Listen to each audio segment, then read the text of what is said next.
Assalamualaikum warahmatullahi wabarakatuh. Perkenalkan, nama saya Ediansah, MPM 17311046.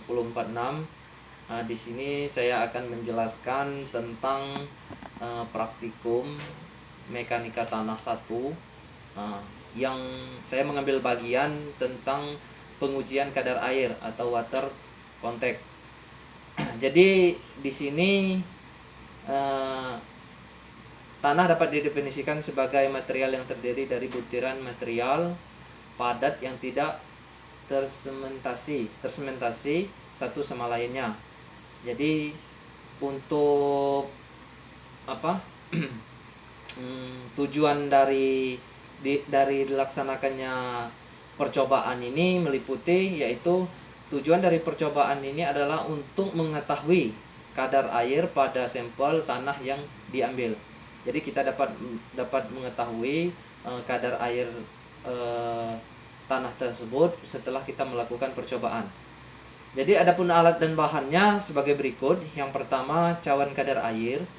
Jadi ada cawan kadar air, terus yang kedua ada oven, terus yang ketiga tambangan dengan ketelitian 0,001 gram.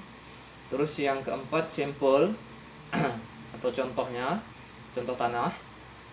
Untuk prosedur percobaan yang meliputi menimbang, yang pertama kita melakukan menimbang cawan yang akan kita pakai, lalu diberi nomor atau tanda. Jadi kita jangan lupa untuk memberi nomor atau tanda kepada cawan yang akan kita gunakan. Terus yang kedua, memasukkan tanah yang akan diperiksa ke dalam cawan. Terus yang ketiga, menimbang cawan yang telah berisi tanah. Jadi tanah yang telah berisi itu ditaruh dalam cawan lalu kita timbang. Terus yang keempat, memasukkan ke dalam oven yang suhunya telah diatur sebesar 110 derajat Celcius.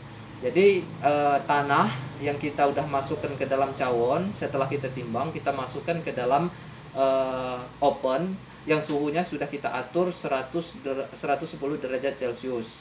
Nah, sehingga beratnya konstan, ada dalam arti tutup cawan dibuka gitu. Jadi terus setelah dingin, menimbang kembali cawan yang telah berisi tanah, lalu kita keringkan gitu kan. Terus yang selanjutnya, melakukan percobaan sebanyak 2 kali agar diperoleh kadar rata-ratanya. Jadi kita melakukan percobaan tersebut 2 kali supaya kita dapat mengetahui rata-rata suhunya tersebut gitu.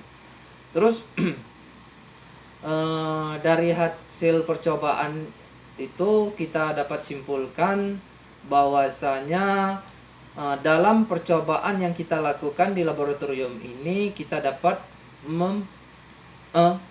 mempercatatkan atau mengaplikasikan teori-teori yang kita dapat di kelas dan mengetahui bagaimana langkah-langkah yang dilakukan untuk melakukan pengujian kadar air tersebut. Jadi setelah kita melakukan uji coba di laboratorium, kita dapat menyimpulkan bahwasanya kita dapat mengetahui kadar-kadar air tersebut, suhu tersebut, sehingga kita dapat menyimpulkan tanah itu seperti apa, gitu.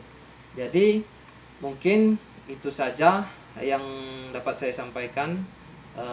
Lebih kurangnya saya mohon maaf. Wassalamualaikum warahmatullahi wabarakatuh.